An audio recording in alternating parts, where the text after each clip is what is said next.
Hello guys, so I hope you have a great day today. So wherever you go, whatever you do right now, I hope you are in a peaceful day. Alright, so right now I'm at my hometown when I was a childhood. It's a childhood memory for me. Alright, but right now I have another job to do.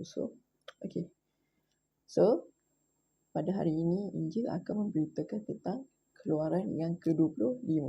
Pasal keluaran yang ke-25. Iaitu petunjuk untuk mendirikan kemah suci mengenai persembahan khusus. Berfirmanlah Tuhan kepada Musa. Katakanlah kepada orang Israel supaya mereka memungut bagiku persembahan khusus.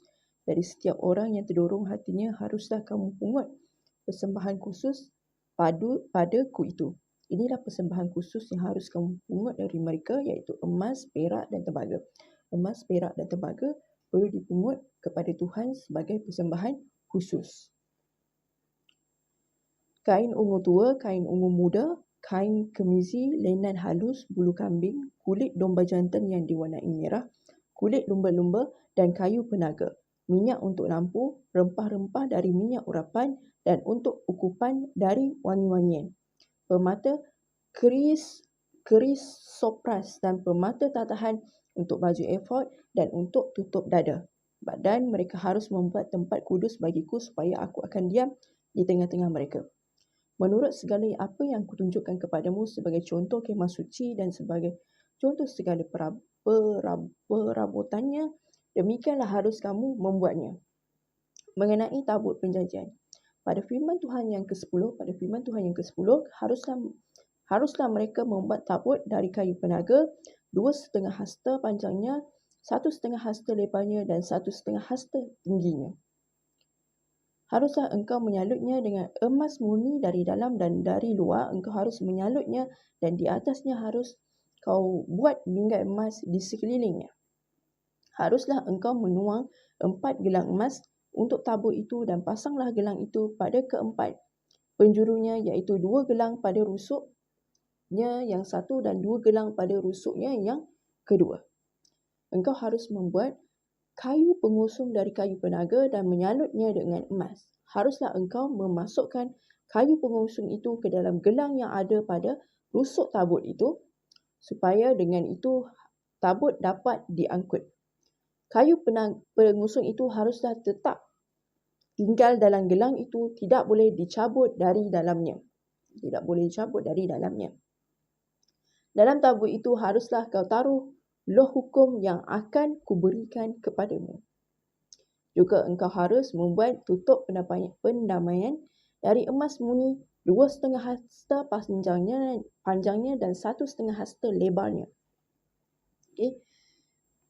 Bagaimana kita harus membuat persembahan kepada Tuhan. Sebagai atas segala jasa baik Tuhan terhadap kita. Dan haruslah kau buat 2 kerup dari emas. Kau buatlah itu dari emas tempaan. Pada kedua ujung tutup pendamaian itu, buatlah 1 kerup pada ujung sebelah sini dan 1 kerup pada ujung sebelah sana. Seiras dengan tutup pendamaian itu, kamu buatlah kerup itu di atas kedua ujungnya. Kerup-kerup itu harus mengembangkan kedua sayapnya ke atas, sedang sayap-sayapnya menundungi tutup pendamaian itu dan mukanya menghadap kepada masing-masing. Kepada tutup pendamaian itu haruslah menghadap muka kerup-kerup itu. Haruslah kau letakkan tutup pendamaian itu di atas tabut. Dalam tabut itu engkau harus menaruh loh hukum yang akan kuberikan kepadamu.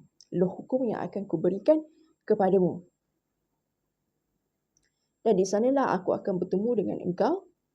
Dan dari atas tutup pendamaian itu, dari antara kedua kerup yang di atas tabut hukum itu, aku akan berbicara dengan engkau tentang segala sesuatu yang kuperintahkan kepadamu untuk disampaikan kepada orang Israel. Mengenai meja roti sajian, lagi haruslah engkau membuat meja dari kayu penaga, 2 hasta panjangnya, 1 hasta lebarnya dan 1,5 hasta tingginya.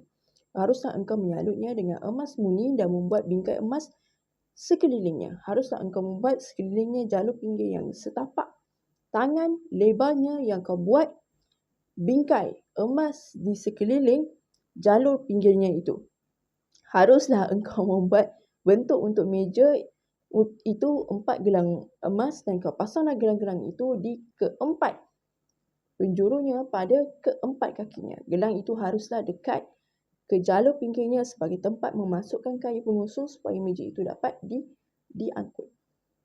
Haruslah engkau membuat kayu pengusung itu dari kayu penaga dan menyalutnya dengan emas, dan dengan itulah meja harus diangkut. Haruslah engkau membuat pinggannya, cawannya, kandinya dan pialanya yang dipakai untuk persembahan curahan. Haruslah engkau membuat semuanya itu dari emas murni, dan haruslah engkau tetap meletakkan roti sajian di atas meja itu di hadapanku.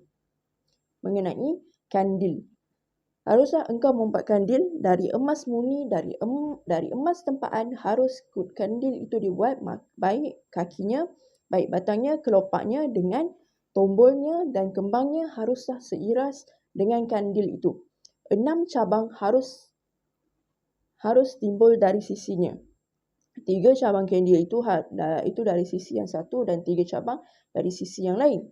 3 kelopak yang berupa bunga badam pada cabang yang satu dengan tombol dan kembangnya, dan 3 kelopak yang serupa pada cabang yang lain dengan tombol dan kembangnya. Demikianlah juga kau buat ke-6 cabang yang timbul dari kandil itu. Pada kandil itu harus ada 4 kelopak berupa bunga badam dengan tombol dan kembangnya. Juga harus ada 1 tombol di bawah sepasang cabang yang pertama yang timbul dari kandil itu, dan 1 tombol di bawah yang kedua, dan 1 tombol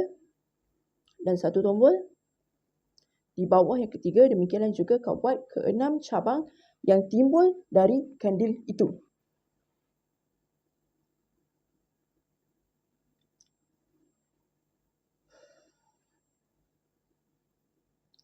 Tombol dan cabang itu harus timbul dari kandil itu, dan semuanya itu haruslah dibuat dari sepotong emas tampaan yang murni. Haruslah kau buat pada kandil itu 7 lampu, dan lampu-lampu itu haruslah dipasang di atas kandil itu sehingga diteranginya. Yang di depannya, sepetnya dan penadahnya haruslah dari emas murni. Dari 1 talenta emas murni haruslah dibuatkan kandil itu dengan segala perkakasnya. Dan ingatlah bahawa engkau membuat semua itu menurut contoh yang telah ditunjukkan kepadamu di atas gunung itu. Okey, begitulah tentang firman Tuhan, iaitu tentang mengenai persembahan khusus yang dilakukan oleh Musa kepada Tuhannya. Okey, iaitu kain ungu tua, kain ungu muda, kain kemisi, linen halus dan juga bulu kambing. Dan Musa dan